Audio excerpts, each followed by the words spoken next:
বিসমিল্লাহির রহমানির রহিম। আসসালামু আলাইকুম। কেমন আছেন সবাই? গত 2-3 দিন যাবত প্রচণ্ড গরম পড়তেছে, তো সবারই খুব কষ্ট হচ্ছে। এই গরমের মধ্যে আজকে দুপুরে চলে আসলাম রান্না করতে। আমি আজকে চিংড়ি দিয়ে মিষ্টি কুমড়া দিয়ে পাতুরি করেছি। আর মানে প্রচণ্ড গরমের ভিতরে পাতলা ডালটা খুব মজা লাগে আমার কাছে খেতে। অনেকের কাছেই হয়তো বা ভালো লাগে, এই জন্য একদম পানির মতো পাতলা করে মসুর ডাল রান্না করে নিয়েছি।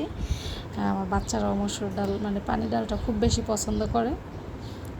তো ভিডিওটা যদি ভালো লাগে লাইক কমেন্ট শেয়ার করবেন, আমাকে একটু সাপোর্ট করবেন।